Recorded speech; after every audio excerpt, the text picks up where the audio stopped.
What's up YouTube? Now today's video I'm not really going to be going into any detail about any of the fuses and shells I have here, but I'm just going to show them to you because on the weekend I went to Malvern showground where there was a military show on, and this is what I bought while I was there. Now this isn't usually as much as I would normally buy, but some of these things here were quite expensive, so yeah, that's why there isn't a great deal here, but I'm going to just show you anyway. And first thing, we have an aluminium number 80 with a brass adapter ring, and you can see the markings on it there. Very nice condition. I'm going to get that polished up to the same condition as my other one, and then that'll be brilliant. And this, I only paid £5 for this, so you can never go wrong with that, £5. Then there's this is a World War II fuse, dated 1939, there at the top, and this is just something I thought was a bit unusual I haven't got, so I grabbed that, and you can see the threads on the top here where the transit cap would have gone on and screwed on, which is quite nice to have them. Next I'll show you this other fuse here. Now I'm not that sure, well, I don't know much about this fuse. It's not from 1946 I think. Not sure, don't quote me on that, but it's got a bakelite top, aluminium, I don't know what you call it, middle section, and then got the brass body, and in there would have been other components, but they've been taken out. So there's that. That's quite nice, and I think that was £40, and that was £10, so that's alright. And then here we have something quite unusual, which is a Boer War bell fuse, but you can see here the adapter, which you can see there.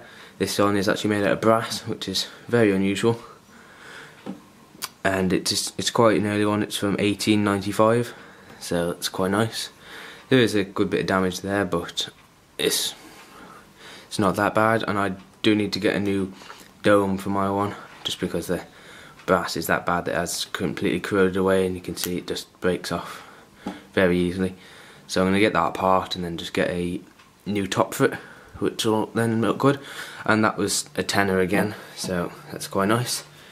Now we'll go on to this shell here first, and I didn't buy it with the fuse in, I had the fuse already, but it's a First World War German trench mortar, and it also doesn't have the bottom ringed area where this is where the charge would be, and the disc that goes in the bottom there would have the primer that would set it off, because this didn't have a brass casing. This would just be dropped down a mortar tube and launched out by its own propellant there. And I've just got the fuse in there today, which is quite nice, nearly completes it. And on the side there you can see 520, so it could be a lot number or anything. And it does have a pre-made aluminium drive band, which is quite nice having that in good condition. And I don't know where you can see it or not, but it has got all the lines from when it was originally spun, so it hasn't been lying in water for that long because there's hardly any rust on it.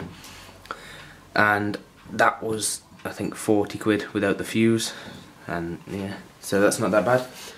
And then finally got another Boer War shell, as you can see, with a very nice drive band, and you can see that this one is a 12-pounder Mark IV. Very nice condition with all the writing and markings on it. And then here we have the date 4th of the 1st 1900, and there again, and the fuse is also dated 1900 there, so that's very nice. I'm going to get the fuse polished, and the fuse does completely come apart as well, but you've seen the inside of bell fuses before in my other videos, so I'm going to leave that like that.